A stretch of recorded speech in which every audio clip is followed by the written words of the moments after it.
D'Emma de Roll, bonjour à tous. Aujourd'hui, nous allons nous entretenir avec Jonathan Le Brise, un Breton vivant actuellement à Belfort, qui a entrepris en avril 2015 une procédure de répudiation de nationalité française, procédure existant dans le droit français, permettant à un citoyen français de rejeter la nationalité française au profit d'une autre nationalité, procédure actuellement réservée par l'État français aux citoyens français disposant d'une autre nationalité que française, d'une autre nationalité reconnue par la France.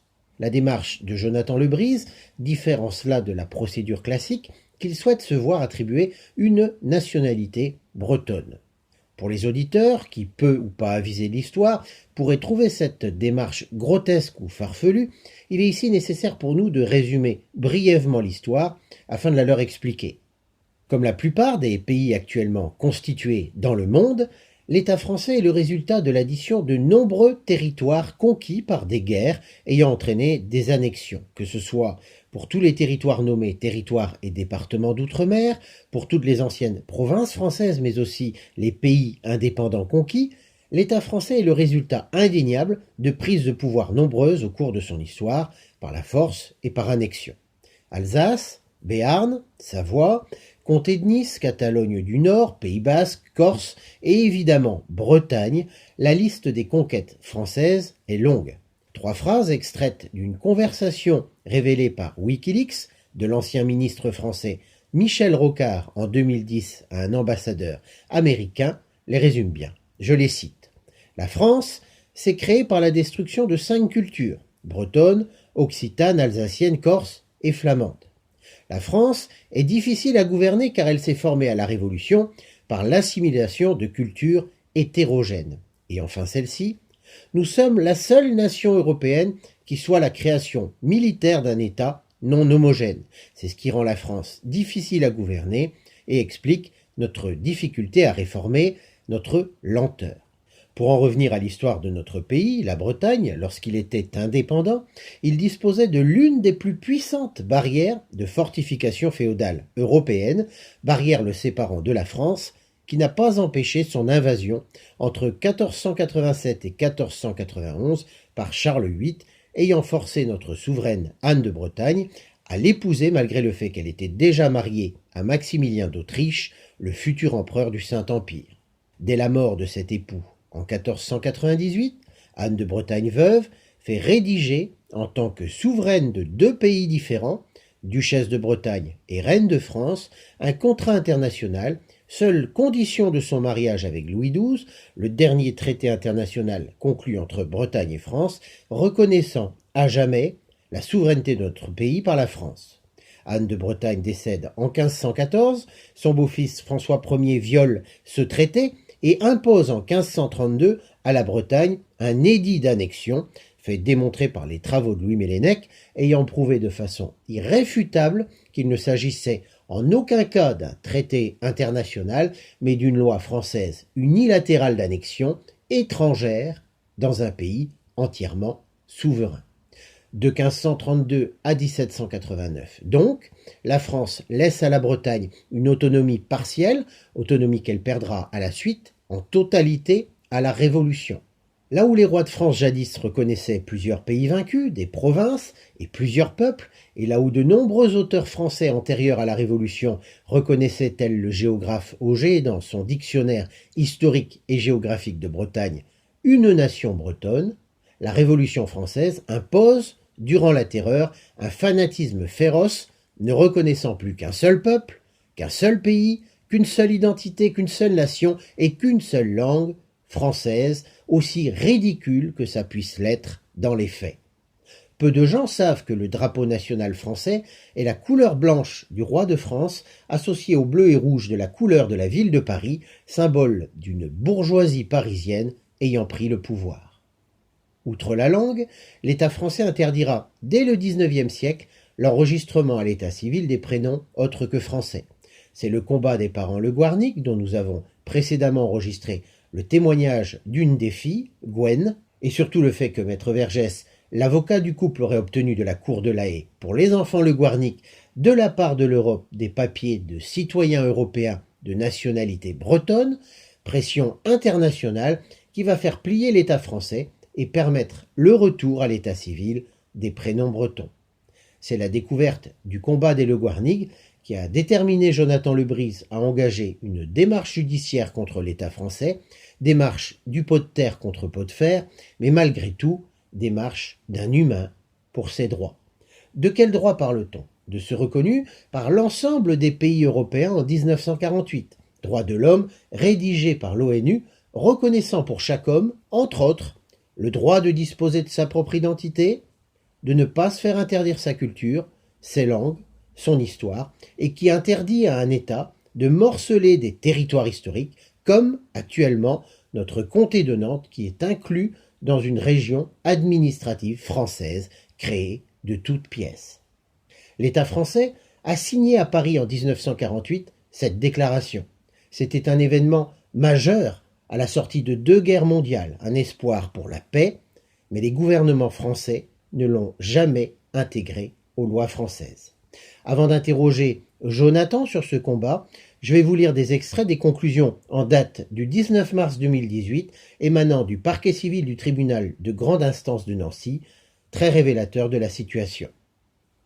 Exposé du litige, le 13 mai 2016, Jonathan Le Brise, né le 9 avril 83 à Lorient, Morbihan, a souscrit auprès du greffier en chef du tribunal d'instance de Rennes une déclaration en vue de répudier la nationalité française fondée sur les dispositions de l'article 23 du Code civil. Par décision en date du 13 mai 2016, le greffier en chef en a refusé l'enregistrement.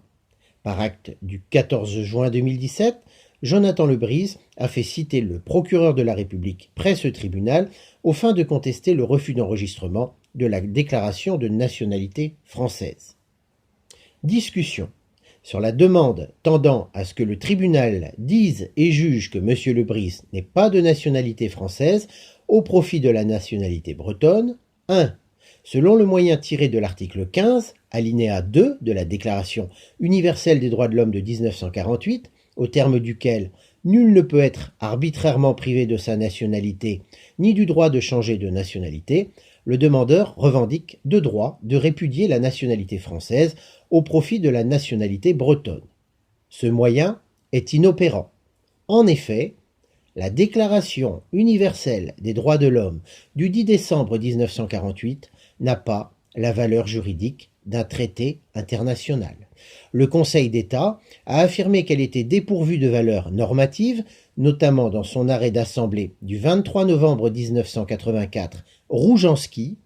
La seule publication au journal officiel du texte de la Déclaration universelle des droits de l'homme du 10 décembre 1948 ne permet pas de ranger cette dernière au nombre des textes diplomatiques qui, ayant été ratifiés et publiés en vertu d'une loi, ont, au terme de l'article 55 de la Constitution du 4 octobre 1958, une autorité supérieure à celle de la loi interne.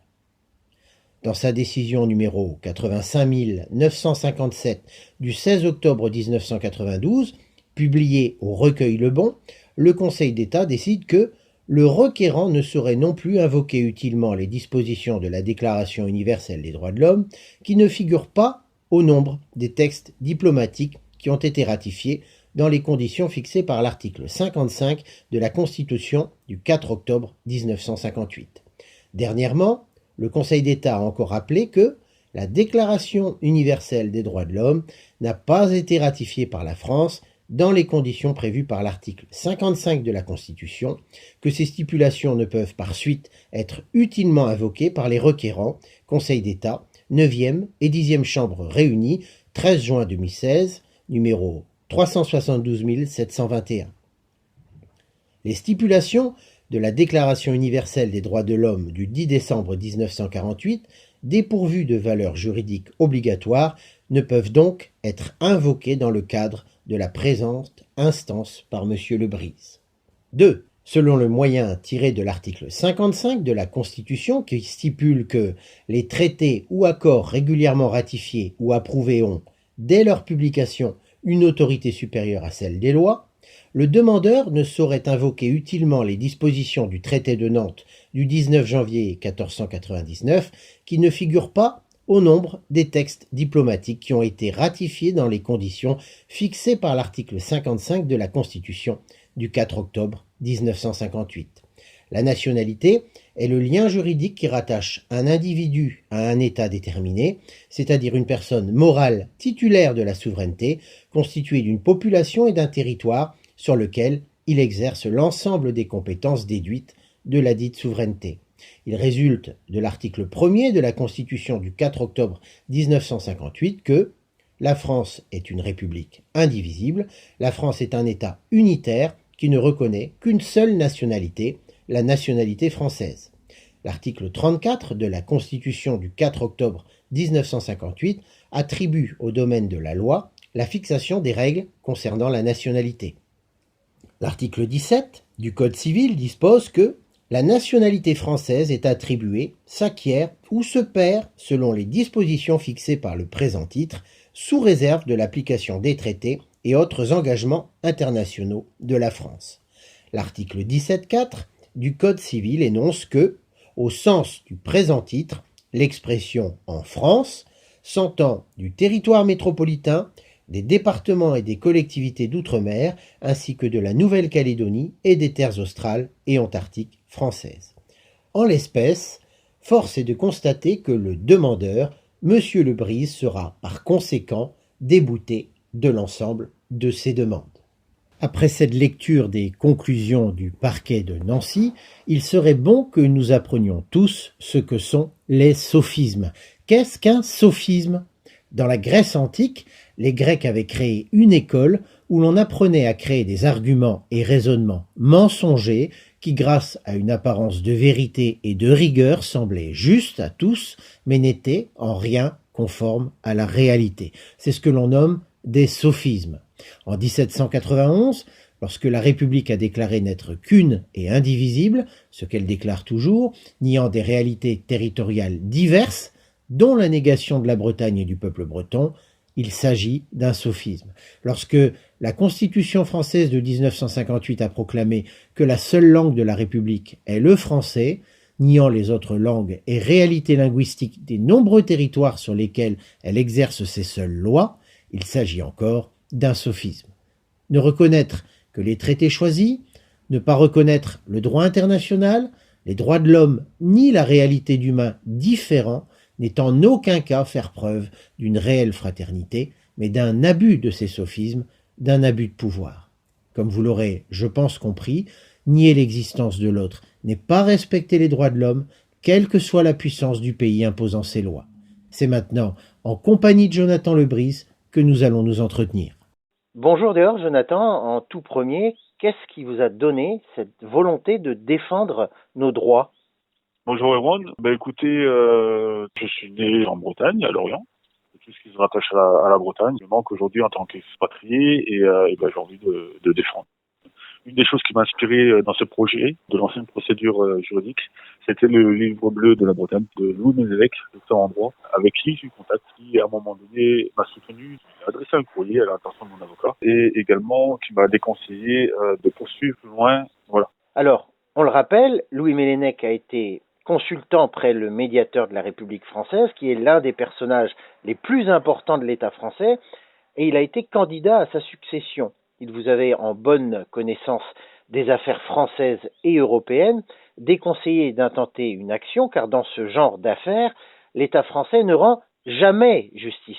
Vous saviez cette inégalité, pourquoi avoir malgré tout décidé d'engager cette action ?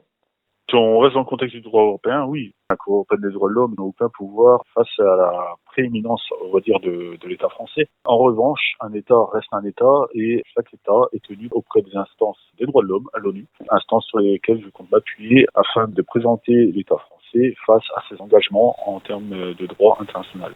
Mon ambition n'est pas de requérir du droit européen, mais bien de requérir du droit international à l'ONU, chose qui n'a été encore jamais faite. Ce que je ferai, épuiser tout recours en droit français, donc en droit interne, par une procédure de requête auprès du Conseil des droits de l'homme à l'ONU. Voilà. Quelles ont été les étapes dans votre parcours de répudiation de nationalité ? Alors la première étape a été une simple demande au niveau de l'état civil de Lorient pour un acte d'extrait de naissance mentionnant ma nationalité bretonne de citoyenneté européenne. Demande qui a été rejetée par le procureur de Lorient. Étant donné que je m'opposais à cette décision, j'ai fait un droit de recours sur le plan juridique au TGI de Rennes, tribunal de grande instance, qui par la suite s'est déclaré incompétent pour en connaître, c'est-à-dire qu'il ne se sentait pas la compétence de décider. Et ce qui m'a mené ensuite au TGI de Nantes, pareil, incompétent pour reconnaître, et à terme qui m'a mené à requérir donc du TGI de Nancy, car étant expatrié, mon dossier relevé donc de ce tribunal à Nancy, sur tout ce qui était question de litige de nationalité. Avez-vous été soutenu dans votre démarche pour réaliser cette procédure? Qu'en pensaient les autres? Alors c'est une question intéressante, car oui, j'ai été soutenu beaucoup sur les réseaux sociaux et au travers de différents échanges. J'ai été soutenu, mais pas suffisamment. C'est-à-dire que dans ma démarche, il m'a fallu plusieurs fois requérir de la solidarité bretonne, qui a marché, mais pas aussi bien qu'on aurait pu penser. C'est-à-dire que j'aurais pensé que plus de personnes seraient investies dans ce dossier, sachant que ce dossier donc de reconnaissance de la nationalité bretonne touche l'ensemble de la population bretonne et l'ensemble de la sphère militante en Bretagne.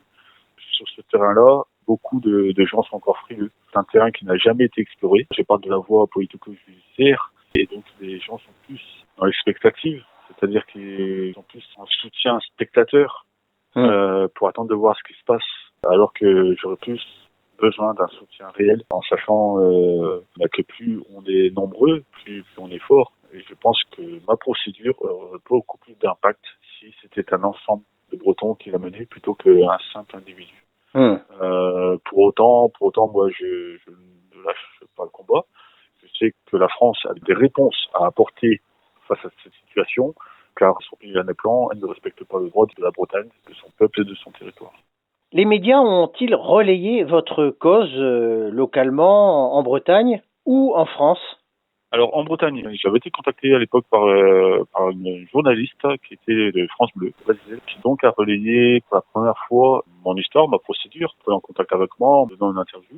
Et la surprise a été qu'une interview qui devait se limiter à l'audience de France Bleu a été largement reprise dans des médias type nationaux ou régionaux. Ça a commencé, je crois, à l'époque par LSTI, ensuite l'ex-républicain qui m'a également contacté pour parler justement d'un breton expatrié qui demandait à la France la reconnaissance de sa nationalité bretonne. Donc ça avait fait le buzz à ce moment-là. Ensuite, vu que c'est des procédures qui sont quand même assez longues, qu'il n'y a pas de rebondissement tous les 15 jours, ça s'est un peu tassé. Et de temps en temps, on peut le revoir dans des médias, mais ça ne fait pas une grosse audience. Donc il y a eu un pic. Mais par la suite, on n'en a pas trop parlé. Étiez-vous préparé à toutes ces démarches, connaître le droit international, les procédures et apprendre à communiquer publiquement? Vous saviez le faire ou vous avez appris sur le tas? Quelques connaissances en termes de militant, mais après, oui, je m'adapte au fur et à mesure. Donc, je me suis adapté au fil du temps, également adapté en termes de procédure. C'est-à-dire que pour ce qui était à la base d'une demande toute simple, j'ai dû me renseigner sur mes droits de recours, que ce soit en recours simple, que ce soit pour l'appel, ou que ce soit bientôt pour la cassation, avec pour principal objectif d'épuiser tous les droits de recours en interne afin de requérir d'un droit international. Voilà. Donc à chaque fois, je me suis adapté aux réponses que m'apportait la partie adverse pour pouvoir continuer ce combat. Surtout rien lâcher, car voilà, je m'appuie sur ce qui est pour moi un texte essentiel du point de vue du militant breton, qui est le traité de souveraineté de 1499. Par rapport au non-respect de ce traité, j'attends de la part des autorités françaises des réponses.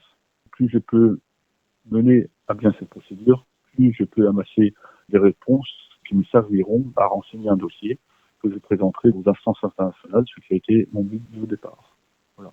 Comment les juristes français ont-ils considéré votre démarche? Étaient-ils au courant de l'histoire de la Bretagne ou avez-vous dû, dans le même temps que votre démarche, l'expliquer? Tout ce qui est homme de droit et homme de loi en France, alors hommes et femmes, ils sont formés dans un contexte juridique français et donc ils n'ont jamais entendu parler des particularités bretonnes, en tout cas pour la plupart. Et du coup, ça a été une totale découverte. C'est un peu comme s'ils me regardaient comme, j'ai envie de dire comme un extraterrestre. En disant, mais qu'est-ce qu'il me dit? La Bretagne a des droits, je ne comprends pas, etc. Mes revendications, je les ai appuyées sur le livre bleu de la Bretagne. Puis, à côté de ça, je leur ai fourni un certain nombre d'éléments qui servaient à répondre à tous les questionnements qu'ils avaient face à cette affaire. En 2019, vous aviez pris part à une cause qui vous tient aussi à cœur, celle de la demande faite par des Gilets jaunes du référendum d'initiative civile. Vous étiez au milieu de manifestations en tant qu'assistant secouriste. Et vous avez été touché par plusieurs tirs de flashball et vous avez commis une erreur. Vous vous êtes mal comporté par écrit sur un compte public en encourageant sous le sentiment de la colère la rébellion. Que vous est-il arrivé? En termes de militants, ce qu'il faut savoir, c'est que ça nous pèse. On est attaché à défendre des causes qui peuvent être communes. Justement, on m'a souvent posé la question, mais pourquoi tu milites auprès des Gilets jaunes alors que tu es un militant breton? Eh bien, tout simplement, les Gilets jaunes, à l'époque, défendaient le référendum d'initiative citoyenne, qui est un outil principal de toute démocratie réelle et qu'on devrait pouvoir mettre en place dans tout système qui se dit démocratique. À partir du moment où les gens ont voté pour un représentant, je dis bien un représentant, ils n'ont plus rien à dire. Donc la France n'est pas une démocratie réelle, mais une démocratie, si on peut dire, représentative. Sachant que la plupart de ceux qui sont élus, une fois qu'ils sont en poste, oublient toutes leurs promesses pour ne servir que l'intérêt de leur carrière ou l'intérêt de leur propre individu. Ils abandonnent bien souvent l'intérêt commun. Voilà.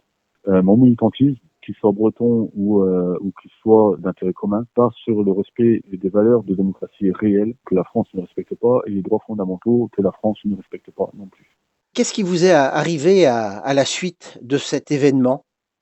Alors sur le terrain, comme beaucoup, en voulant user de nos droits fondamentaux de manifester, on se retrouvait face à un mur répressif. Donc comme beaucoup, j'ai subi la répression par les gaz, la répression par les charges de force de l'ordre, les coups de matraque, etc. J'ai moi-même reçu 2 tirs de LBD, donc les balles dites de défense, mais des balles qui ont un coût certain sur la santé des victimes. Sans compter le gaz que j'ai pu inhaler en manifestation, sans compter le nombre de grenades qui ont explosé à côté de moi, puis les différentes charges de CRS, etc. Face à tout ce que j'avais pu rencontrer sur le terrain, face à la fatigue, face au mépris de la classe politique, face à la répression qu'on subissait sur le terrain, effectivement, il m'est arrivé de décharger ma colère, si je peux le dire ainsi, d'exprimer ma colère du moins sur les réseaux sociaux. Et parfois, c'est vrai que les commentaires que j'ai pu y mettre ont dépassé la raison, mais c'était, elle faisait écho de ma fatigue et de ma sidération face à tant de mépris des principes et valeurs de démocratie en France. Étant donné qu'il m'avait à l'époque considéré comme un leader local, etc., et que j'étais un peu au centre du viseur, et suite justement aux tristes commentaires que j'avais pu mettre sur les réseaux sociaux, le procureur a ordonné mon arrestation. Arrestation donc qui s'est passée à 6h30 le matin, donc à mon réveil. C'était une quinzaine de personnes qui sont venues à mon domicile, armées jusqu'aux dents, et qui m'ont arrêté de manière un petit peu brutale, sachant que je me suis présenté directement à eux en disant clairement que j'étais là, à la limite que je me rendais. Et les deux là, en fait, ils m'ont braqué leurs armes sur le front. Il y en a un qui me l'a posé sur le front. Et également reçu un coup de pied dans les parties intimes pour me faire baisser. Ce qu'il faut savoir, c'est que à ce moment, j'étais dénudé, je sortais du lit. Et qui m'ont donc m'a mis à terre, menotté, que je suis resté bien 20 minutes dans le couloir de mon domicile, nu, menotté, sachant que parmi les personnels qui étaient venus perquisitionner mon domicile, il y avait des féminines. Et ces féminines passaient devant moi, tout simplement, alors que j'étais menotté et nu. Donc je pense qu'en termes de respect de la dignité humaine, voilà, on n'était pas forcément sur les meilleures notes, quoi. Suite à ça, ils ont fouillé tout mon domicile, ils ont fouillé ma femme, ils ont saisi l'ensemble de mes ordinateurs, personnels et professionnels, parce qu'à l'époque, j'étais encore indépendant. Et bon, ça a changé depuis, parce que justement, vu qu'ils m'ont enlevé mes ordinateurs professionnels, je n'étais plus en mesure de continuer mon activité, et j'ai dû faire une cessation d'activité. Donc, du jour au lendemain, je me suis retrouvé sans sous, et à devoir continuer à faire vivre ma famille. donc voilà. Après, que dire d'autre sur l'interpellation? Ça reste une interpellation, c'est assez violent, c'est soudain, on s'y attend pas. Donc ça a duré peut-être une heure et demie à mon domicile. Ensuite, ils m'ont embarqué et puis bon, j'étais mené en garde à vue, quoi. Avez-vous, dans votre passé, des antécédents qui auraient pu faire croire que vous étiez quelqu'un de violent? Avez-vous été condamné pour, fait de violence? Est-ce que vous êtes quelqu'un de violent? Pas du tout. Ah, pas du tout. Pas du tout. Et j'en veux pour preuve mon militantisme, même au sein des Gilets jaunes. J'ai créé un groupe de street medic pour prendre part aux mobilisations tout en apportant quelque chose d'intérêt commun. Et ayant été formé au premier secours par mes antécédents de militaires, j'ai mis ça à profit en apportant les premiers soins aux manifestations. Bon, mis à part l'erreur que j'ai fait sous la colère ou sous la frustration, mis à part quelques mots postés sur les réseaux sociaux, c'était un coup de ras-le-bol, des propos qui ont dépassé la raison et dépassé les engagements. Alors, si on peut naturellement comprendre que vos écrits aient entraîné une intervention de police musclée, le but de toute police dans le monde étant de prendre le moins de risques en intervention, pouvez-vous par contre nous raconter ce qu'a ordonné à la suite de ça le procureur de la République? Alors, pendant toute la durée de ma garde à vue, je n'étais pas au courant qu'ils avaient placé mes filles. Évidemment, je n'avais pas eu de contact avec ma femme ni tout ça. Et j'ai su qu'ils avaient placé mes filles une demi-heure même pas avant ma présentation devant un juge. Donc, je pense que c'était aussi un but de me déstabiliser avant la présentation devant un juge. Alors, concernant la justification de placement de mes filles, ils ont constaté qu'il y avait un excrément de mon chien dans le couloir. À l'époque, il était tout simplement pas propre et il arrivait parfois qu'il fasse ses besoins dans le couloir. Chose que mes filles ne voyaient jamais parce que nous, on se levait avant elles et il y avait des petits accidents de mon chien dans le couloir, eh bien, on le nettoyait avant même que mes filles puissent s'en apercevoir. Après, concernant d'autres justifications, il y en a des belles aussi. C'est-à-dire qu'ils ont constaté qu'il y avait un frigo qui marchait pas, alors que c'était juste la lumière qui ne marchait pas. Ils nous ont dit qu'on n'avait pas de micro-ondes, parce qu'on avait un micro-ondes qui était cassé à l'époque. Il fallait juste qu'on le change. Et par la voix du procureur, par voie de presse, ils ont discrédité ma famille en disant que mes enfants étaient élevés dans le discrément, ils ont pas fait des meilleurs. Donc mes filles ont été placées pendant 15 jours et on a pu les récupérer qu'au bout de 15 jours, suite à la vue d'assistance sociale. Ils sont venus vérifier un petit peu tout ce qui avait pu être dit. Et au bout de 15 jours, effectivement, ils nous ont dit, écoutez, nous, on n'a rien contre vous, on n'a rien contre le fait que vos filles retrouvent leur domicile. Donc au bout de 15 jours, je les ai récupérés. Mais ça ne s'arrêtait pas là, c'est-à-dire que je suis resté sous contrôle des assistances sociales. Moi et ma femme, nous sommes restés sous contrôle des assistances sociales pendant une durée de 6 mois. Voilà. Donc on a été surveillés pendant 6 mois avec différents rendez-vous, convoqués en couple, ils nous ont convoqués séparément. Ils ont cherché un petit peu à voir tout le contexte dans lequel on habitait, tout le cadre de vie, etc. Et au bout de 6 mois, donc, présentation devant la juge pour enfants qui m'a clairement dit, écoutez, monsieur et madame, face à ce qu'on a pu constater, face à tous les différents rendez-vous, on n'a rien à retenir contre vous, donc j'ordonne un non-lieu complet sur cette affaire. Voilà. Donc tout ce qui a été dit par la voix du procureur à l'encontre de ma famille, à l'encontre de notre cadre de vie, etc., eh bien, la juge n'a rien retenu et a ordonné un non-lieu. Quand on est parent à ce moment-là, ça doit être, terrible de voir ses filles placées, sans raison. C'est un déchirement. C'est complètement un déchirement. C'est-à-dire que je suis militant. Je sais à quoi je m'expose et je sais que je peux être la cible de répression ou d'oppression de la part des autorités. Mais je ne m'attendais pas à ce qu'ils s'attaquent à ma famille, ma femme n'étant pas militante et bien sûr mes enfants étant innocents dans l'histoire. C'est véritablement un crève-cœur. Surtout quand on a passé 24 heures, enfin plus de 24 heures même en garde à vue, et que juste avant la présentation des juges, ils vous disent que vos enfants ont été placés et que vous ne les retrouverez pas à votre retour à la maison. J'ai vécu ça comme un véritable déchirement. C'est comme si on m'arrachait une partie de mon âme en fait. C'était terrible. Oui, à ce moment, je m'en suis dit, je me suis dit, mais pourquoi je me bats tant pour un tel commun et pourquoi je mets tant en danger ma famille. Et j'avais peur que ma femme me le reproche. Mais à ce moment-là, elle était formidable. C'est-à-dire que elle était dans le même cas et que plutôt que de nous séparer, eh bien, on s'est tenu fortement les coudes. On s'est entraidés et on est resté forts ensemble au nom de nos filles. Notre priorité, vraiment, c'est vraiment dirigé sur nos enfants et sur le retour de nos enfants à la maison, etc. Donc on s'est vraiment serré les coudes par rapport à ça et on a lutté ensemble. C'est ensemble qu'on est resté fort et on est resté fort pour nos filles, pour pouvoir récupérer nos filles, les mettre hors de danger, j'ai envie de dire hors de danger de toute répression et de toute oppression pour qu'elles retrouvent qu'on puisse retrouver la joie de vivre ensemble, en fait. Hum. Mettre en péril l'équilibre d'une famille, on comprend très bien que ça freinerait ou abattrait n'importe quel militant. Oui, tout à fait. Ouais. Ça a dû être un vrai soulagement pour votre famille une fois vos filles rentrées. Alors, ça n'a pas empêché le traumatisme d'être séparés de leurs parents sans comprendre réellement ce qui se passait. Mes filles ont fait des cauchemars pendant des mois. C'était à coup de 2-3 cauchemars toutes les nuits. Et le simple fait de nous voir dans l'encadrement de la porte lorsqu'on venait les rassurer, eh bien, se rendormaient. On a dû aller voir des psychologues pour enfants pour qu'ils en parlent, de manière à ce qu'elles puissent trouver peut-être des réponses et qu'elles puissent être rassurées par rapport à tout ce qui s'était passé. Donc voilà, ça a été traumatisé pendant quand même des mois. Mais bon, aujourd'hui tout va bien. Je pense qu'elles ont intégré le fait qu'elles étaient mises hors de danger par rapport à la séparation qu'elles ont subie. Tout est rentré dans l'ordre. La justice pour enfants a redonné le non-lieu de toutes les charges qui nous étaient attribuées. Aujourd'hui, les filles ont bien intégré le fait qu'on pourrait mener notre vie de famille en danger d'être à nouveau séparés de leurs parents, quoi. Hum. Est-ce que vous pensez que votre procédure judiciaire entamée contre l'État français ait pu avoir un lien dans ce qui vous est arrivé avec vos filles? Est-ce que vous avez ressenti tout ça comme un éventuel moyen de pression? Tout à fait.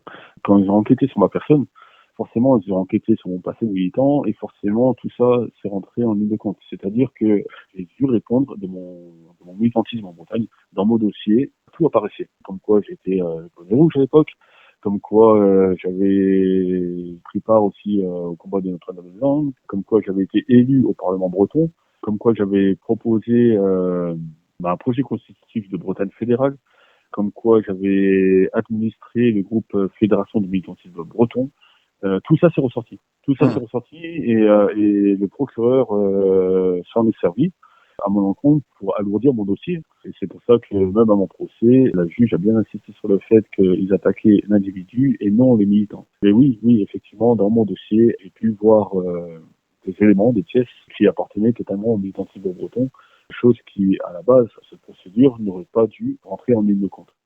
Actuellement, où en êtes-vous dans votre procédure et quels sont vos buts? Alors, actuellement, donc, j'ai fait une demande d'aide juridictionnelle en vue de m'aider dans le financement de cette procédure et dans le but d'effectuer un pourvoi en cassation. Je n'attends rien du droit français ni du droit européen. Je sais très bien que dans ce cadre-là, je ne sortirai pas victorieux, mais mon but, depuis le départ, est de requérir du droit international, c'est-à-dire au niveau des Nations Unies, en requérant de la Charte internationale des droits de l'homme, qui est composée de la Déclaration universelle des droits de l'homme, de différents pactes internationaux comme le pacte des droits civils et économiques et les pactes des droits économiques, sociaux et culturels, etc., pour lesquels la France est engagée et qu'elle a bien du mal à respecter. Et pour cela, justement, utiliser tous les recours de sorte à apporter un certain nombre d'éléments à charge à l'encontre de l'État français. De quels moyens financiers disposez-vous pour y arriver et vous êtes-vous mis une limite pour ne pas vous engager dans un parcours économique qui serait trop pénalisant pour vous et votre famille? J'ai été condamné au tribunal de grande instance de Nancy pour procédure dite abusive, en sachant que j'accuse la France de ne pas respecter le droit. Voilà.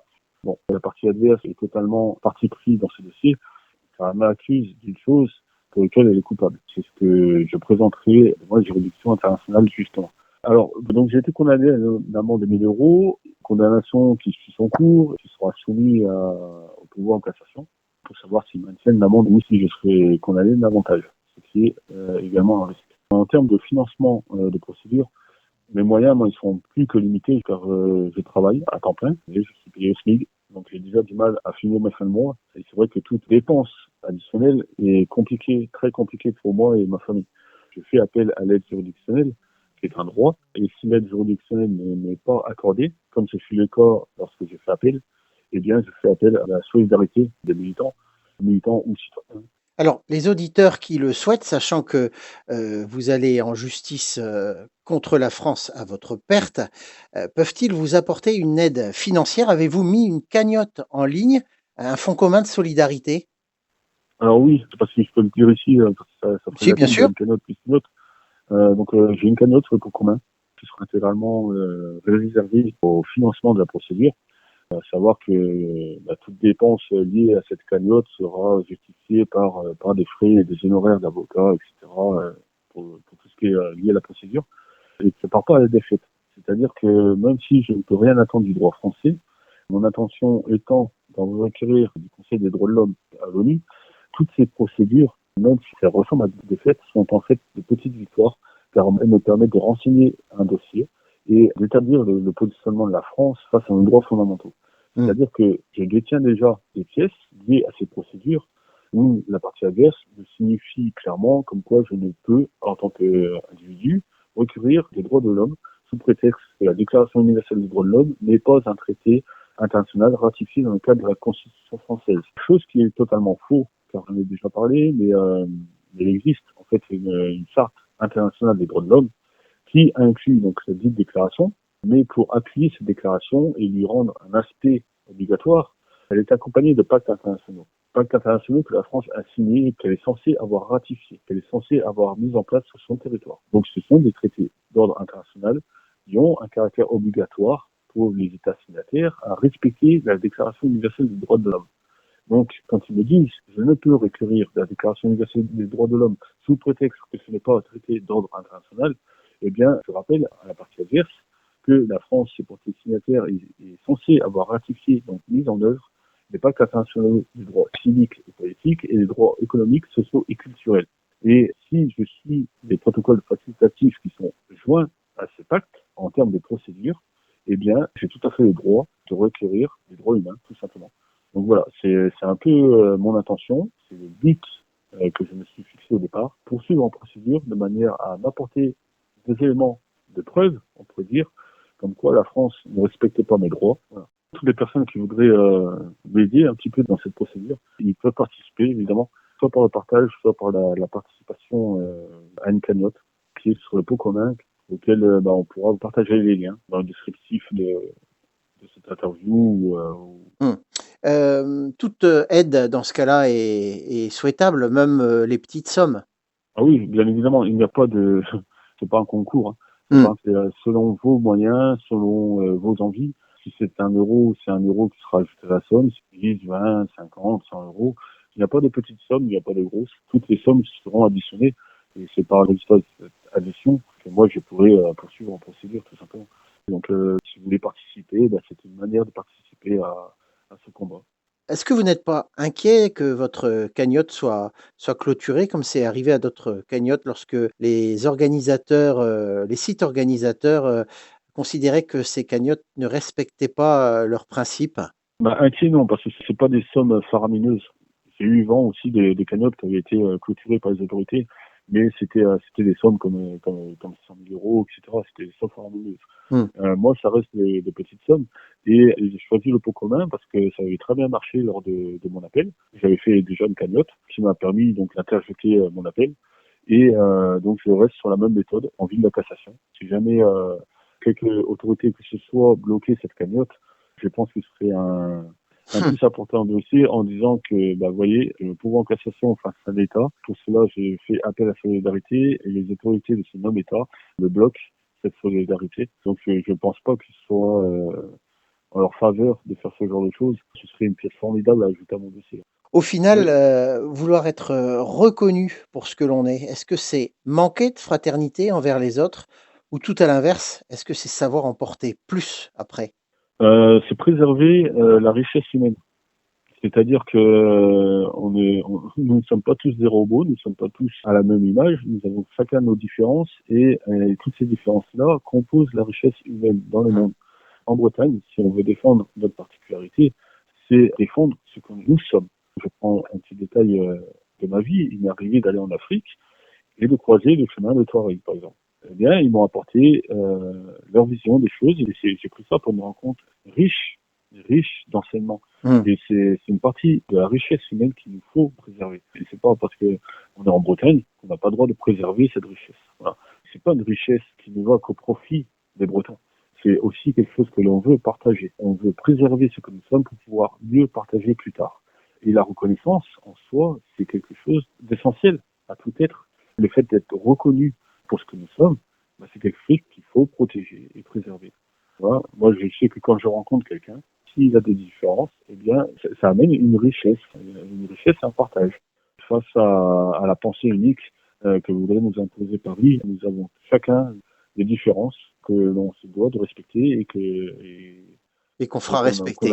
et qu'on aura le bonheur aussi de partager. Tout à fait. Merci Brazier, Jonathan. Eh bien, merci à vous, puis à bientôt. Kenavo. Kenavo, Michel.